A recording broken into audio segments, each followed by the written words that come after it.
मलाई केही पनि चाहिन्न। म चाहिँ अब मन्त्रालयमै बस्ने हो, त्यही ओछ्यान लाउने हो, त्यही सुत्ने हो। जेसुकै गर आफ्नो बुद्धि लगाएर गर भनेको त्यो जेसुकै गर गर्दै नगर अहिले पनि भन्ने त्यही हो। जहिले पनि भन्ने कुरा हरेक युवाले कुनै काम गर्दाखेरि कसैलाई सोधेर कसैको पुच्छर लाएर काम गर्ने होइन, आफ्नो बुद्धिले काम गर्ने हो। अब यो त अपरझट किताब बेच्दै गरेको मान्छेलाई यहाँ ल्याएर मन्त्री बनाइदिएपछि अपरझट अब अहिले नै यो गर्छु भन्ने कुरा चाहिँ नसोध्नुहोस्। तपाईँहरूले पहिलो काम चाहिँ मन्त्रालयमा गएर अब के छ त्यो कुरा बुझ्ने हो।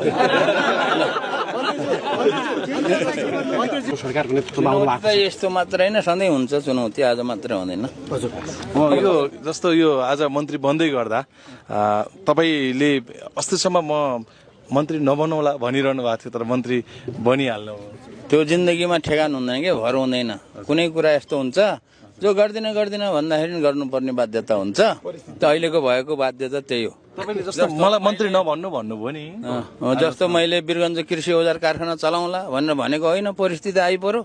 अब यो मन्त्री पनि यस्तै हो। यो गर्दिन भन्दा पनि परिस्थितिमा आइपरेपछि छोरो भएपछि चाहिँ अगाडि बढ्नुपर्छ भन्ने कुरो चाहिँ पाठ सिक्नुपर्छ युवाहरूले। जस्तो तपाईँले धेरैलाई प्रश्न गरिरहनु भएको थियो होइन, अब तपाईँ त्यही ठाउँमा हुनुहुन्छ। जस्तो शिक्षा ऐनको विषयमा अन्य विषयहरूमा तपाईँले प्रश्न गरिरहनु भएको थियो, के यस्तो हो। अहिलेको यो भनेको यो 6 महिनाको कार्यकाल हो।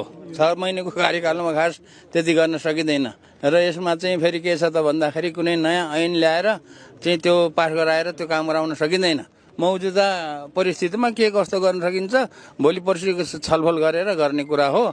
अहिले नै यो गर्छु ऊ गर्छु भनेर चाहिँ त्यतिकै चाहिँ गफ लाउने कुरा चाहिँ होइन।